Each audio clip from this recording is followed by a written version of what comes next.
गौरी पुत्र गणेश भगवान की जय हो। शिव शंकर माँ पार्वती की जय हो। लक्ष्मीपति नारायण भगवान की जय हो। प्रिय भक्तगणों, आप सभी को अपनी यूट्यूब चैनल पूजा धार्मिक कथा में हार्दिक स्वागत है। आज आप सभी भक्तजन स्मरण करेंगे बैसाख पूर्णिमा व्रत कथा। पूर्णिमा का पर्व भगवान विष्णु और माँ लक्ष्मी को समर्पित है। हर महीने शुक्ल पक्ष की चतुर्दशी तिथि के अगले दिन पूर्णिमा का त्योहार मनाया जाता है। इस बार बैसाख माह में पूर्णिमा 12 मई को है। मान्यता है कि पूर्णिमा पर दान पुण्य करने से जातक को 32 गुना अधिक शुभ फलों की प्राप्ति होती है। इस दिन श्री हरि और माँ लक्ष्मी की आराधना करने से व्यक्ति की हर इच्छाएं पूर्ण होती हैं और जीवन में खुशियों का आगमन होता है। अगर आप बैसाख पूर्णिमा का रख रहे हैं व्रत, तो पूजा के दौरान बैसाख पूर्णिमा व्रत कथा अवश्य सुने। तो आइए सुनते हैं बैसाख पूर्णिमा व्रत कथा।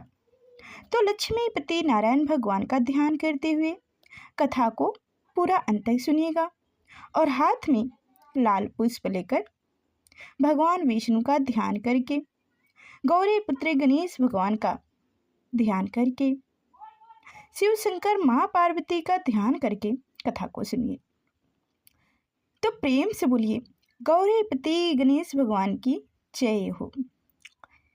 एक समय की बात है कि द्वापर युग में यशोदा जी ने कृष्ण से कहा, हे कृष्ण, तुम सारे संसार के उत्पन्न करता, पोषक तथा उनके संहार करता हो।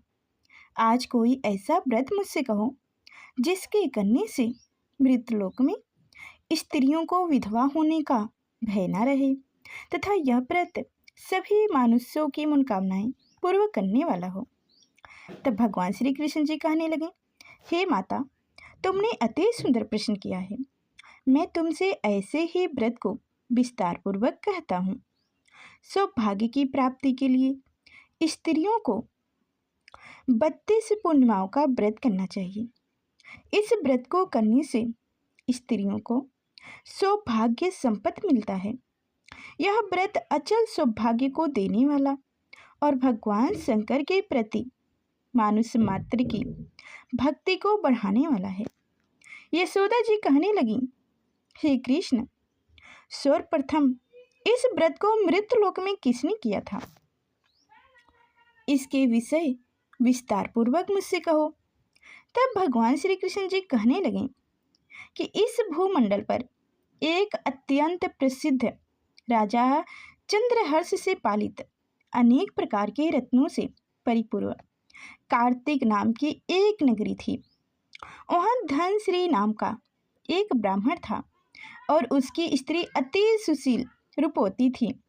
दोनों ही उस नगर में बड़े प्रेम से साथ रहते थे। घर में धन धान आदि की कोई कमी नहीं थी। उनको एक बड़ा दुख था कि उनकी कोई संतान ही नहीं थी, जिस वजह से वह बहुत दुखी रहते थे। एक दिन एक बड़ा तपस्वी योगी उस नगर में आए। वह योगी बाकी सभी घरों से भिक्षा मांगकर भोजन किया करते थे, लेकिन उस ब्राह्मण के घर से भिक्षा नहीं मांगा करते थे।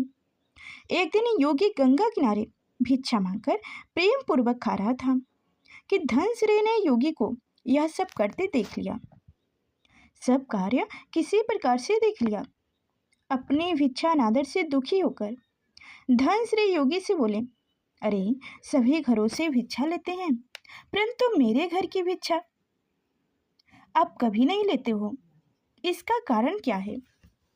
योगी कहने लगे कि आपके धर्म हमें इस बात की आज्ञा नहीं देता है, क्योंकि अभी आप गृहस्थ जीवन में एक सुख से वंचित हैं। आपके घर संतान होने पर मैं आपके घर से भी भिक्षा स्वीकार कर लूँगा। उन्होंने कहा कि जिसे संतान नहीं है, उनके घर से भिक्षा लेने से मेरे भी पतित हो जाने का भय है। धनश्री यह सब बातें सुनकर बहुत दुखी हुआ और हाथ जोड़कर योगी के पैरों पर गिर पड़ा तथा दुखी मन से कहने लगा कि आप मुझे संतान प्राप्ति के उपाय बताइए। आप सर्वज्ञानी हैं, मुझ पर अवश्य ही यह कृपा कीजिए। धन की मेरे घर में कोई कमी नहीं है, लेकिन मैं संतान न होने के कारण अत्यंत दुखी हूँ। आप मेरे इस दुख का हरण कीजिए। यह सुनकर योगी कहने लगे, तुम चंडी की आराधना करो। घर पहुंचकर उन्होंने यह सारी बात अपनी पत्नी को बताई और खुद वन में चला गया। वन में पहुंचकर उसने चंडी की आराधना की और उपवास किया। चंडी ने 16वें दिन उनको स्वप्न में दर्शन दिया और कहा कि हे धनश्री, जा तेरे पुत्र होगा, लेकिन उसकी आयु सिर्फ 16 वर्ष होगी। 16 वर्ष की आयु में ही उसकी मृत्यु हो जाएगी। अगर तुम दोनों स्त्री और पुरुष 32 पूर्णिमाओं का व्रत करोगे तो यह दीर्घ आयु हो जाएगा। जितनी तुम्हारी सामर्थ्य हो उतने अच के दिए जलाकर शिव जी का पूजन करना, लेकिन पूर्णिमासी 32 ही होनी चाहिए। सुबह होते ही तुम्हें इस स्थान के पास एक आम का पेड़ दिखाई दिया। उस पर चढ़कर एक फल तोड़कर अपने घर लेकर चले जाना। अपनी स्त्री का इस बारे में बताना। सुबह स्नान ध्यान करने के बाद वह स्वच्छ होकर शंकर जी का ध्यान करके उस फल को खा ले। तब शंकर भगवान की कृपा से उसको गर्भ हो जाएगा। जब ब्राह्मण सुबह उठा तो उसे उस स्थान पर एक आम का पेड़ दिखाई दिया और वह उससे फल तोड़ने के लिए चढ़ने लगा, लेकिन वह पेड़ पर चढ़ नहीं पा रहा था। यह देखकर उसे बड़ी चिंता हुई। उसने भगवान गणेश की उपासना की और कहा, हे दयानिधि, अपने भक्तों के विघ्नों का नाश करके उनके मंगल कार्य को करने वाले, दुष्ट का नाश करने वाले, रिद्धि सिद्धि देने वाले, आप मुझे इतना बल दे कि मैं अपनी मनोकामनाएं पूरी कर सकूं। इसके बाद वह पेड़ से फल तोड़कर अपनी पत्नी के पास पहुंचा। उसकी पत्नी ने अपने पति के कहे अनुसार इस फल को खा लिया और वह गर्भवती हो गई। देवी की कृपा से उसे बहुत सुंदर पुत्र पैदा हुआ। उसका नाम उन्होंने देवीदास रखा। माता पिता के हर्ष और सुख के साथ वह बालक बढ़ने लगा। भगवान की कृपा से बालक बहुत ही सुंदर था, सुशील और पढ़ाई लिखाई में भी बहुत ही निपुण था। दुर्गा जी के कथानुसार उसकी माता ने 32 पूर्णिमासी का व्रत रखा। जैसे ही 16वें वर्ष लगा, दोनों पति पत्नी बहुत दुखी हुए कि कहीं उनके पुत्र की मृत्यु ना हो जाए। उन्होंने सोचा कि अगर उनके सामने यह सब हुआ तो वह कैसे देख पाएंगे। तब उन्होंने देवीदास के मामा को बुलाया और 1 वर्ष के लिए देवीदास को काशी में पढ़ने के लिए भेज दिया।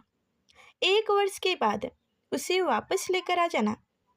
देवीदास अपने मामा के साथ एक घोड़े पर सवार होकर चल दिया। उसके मामा को भी यह बात पता नहीं था। दोनों पति पत्नी ने 32 पूर्णिमासी का व्रत पूरा किया। दूसरी तरफ मामा और भांजे दोनों रात गुजारने के लिए रास्ते में एक गांव में रुके। उस दिन उस गांव में ब्राह्मण की कन्या का विवाह होने वाला था। जिस धर्मशाला में वर और बरात के बाकी लोग रुके थे, उसी धर्मशाला में देवीदास और उनका मामा ठहर गए। उधर कन्या को तिलक आदि चढ़ाने के बाद जब लगन का समय आया तो वर की तबीयत खराब हो गई। वर के पिता ने अपने परिवार वालों से विस्मित करके कहा कि यह देवीदास मेरे पुत्र जैसा ही है, मैं इसके साथ लगन करा दूं और बाद में बाकी सारे काम मेरे बेटे के साथ पूरे हो जाएंगे। ऐसा कहने के बाद वर के पिता देवीदास को मांगने के लिए उसके मामा के पास गया और उन्होंने सारी बात बताई। मामा ने कहा कि कन्यादान में जो कुछ भी मिलेगा वह हमें दे दिया जाएगा। वर के पिता ने बात स्वीकार कर ली। इसके बाद देवीदास का विवाह कन्या के साथ संपन्न हो गया। इसके बाद वह अपनी पत्नी के साथ भोजन ना कर सका और मन में विचार करने लगा कि ना जाने यह किसकी पत्नी होगी। यह सोचकर उसकी आंखों में आंसू आ गए। तब वधू ने पूछा कि क्या बात है, आप उदास क्यों हैं? तब उसने सारी बातें पत्नी को बता दी। तब कन्या कहने लगी कि यह ब्रह्मा विवाह के विपरीत है। आप ही मेरी पत्नी हैं। मैं आपकी ही पत्नी रहूंगी, किसी अन्य की कभी नहीं। तब देवीदास ने कहा, ऐसा मत करिए, क्योंकि मेरी आयु बहुत कम है। मेरे बाद आपका क्या होगा? लेकिन उसकी पत्नी नहीं मानी और बोली, स्वामी, आप भोजन कीजिए। दोनों रात में सोने के लिए चले गए। सुबह देवीदास ने पत्नी को 4 नगों से जुड़ी एक अंगूठी दी और एक रुमाल दिया और बोला, हे प्रिय, इसे लो और संकेत समझकर स्थिर चित्र हो जाओ। मेरे मरण और जीवन जानने के लिए एक पुष्प वाटिका बना लो। उसमें सुगंधी वाली एक नाव मालिका लगा लो। उसको प्रतिदिन जल से सींचा करो और आनंद के साथ खेला कूदा करो। जिस समय और जिस दिन मेरा प्रण होगा, उस दिन यह फूल सूख जाएंगे। जब यह फिर से हरे हो जाएं, तो जान लेना मैं जीवित हूँ। यह समझाकर वह वहाँ से चला गया। इसके बाद जब वर और बाकी बाराती मंडप में आए तो कन्या ने उसे देखकर कहा कि यह मेरा पति नहीं है। मेरे पति वह हैं जिनके साथ रात में विवाह हुआ है। इनके साथ मेरा विवाह नहीं हुआ है। अगर यह वही है तो यह बताएं कि मैंने इनके क्या दिया है। साथ ही कन्यादान के समय को आभूषण मिले इन्हें दिखाएं। कन्या की ये सारी बातें सुनकर वह कहने लगा कि मैं यह सब नहीं जानता। इसके बाद सारी बारात भी अपमानित होकर लौट गई। भगवान कृष्ण ने बोले, हे माता, इस प्रकार देवीदास काशी चला गया। कुछ समय जब बीत गया तो एक सर्प उसको डसने के लिए वहां आया, लेकिन वह उसको काट नहीं पाया, क्योंकि उसकी माता ने पहले ही 32 पूर्णिमाओं का व्रत कर ली थी। इसके बाद खुद काल वहां पहुंचा भगवान की कृपा से। तभी वहां माता पार्वती और भगवान शिव शंकर आ गए। देवीदास को मूर्छित दशा में देखकर माता पार्वती ने भगवान शिव से प्रार्थना की कि हे महाराज, इस बालक की माता ने पहले ही 32 पूर्णिमा के व्रत को कर लिया है, आप इसको प्राण दान दें। भगवान शिव ने माता पार्वती के कहने पर उसे प्राण दान दे दिए। इस तरह से उधर उसकी पत्नी उसके काल की प्रतीक्षा कर रही थी। उसकी पत्नी ने जाकर देखा कि पुष्प और पत्र दोनों ही नहीं थे। उसको बहुत आश्चर्य हुआ और जब उसने दोबारा देखा कि पुष्प वाटिका फिर से हरी भरी हो गई है, तो वह समझ गई कि उसका पति जिंदा हो गया है। उसके बाद वह बहुत ही प्रसन्न होकर अपने पिता से कहने लगी कि मेरे पिताजी, मेरे पति जीवित हैं, उनको ढूंढिए। जब 16वां वर्ष व्यतीत हो गया तो देवीदास भी अपने मामा के साथ काशी से चल दिया। इधर उसकी पत्नी के परिवार वाले उन्हें ढूंढने के लिए जा ही रहे थे कि उन्होंने देखा कि देवीदास और उनका मामा उधर से आ ही रहे थे।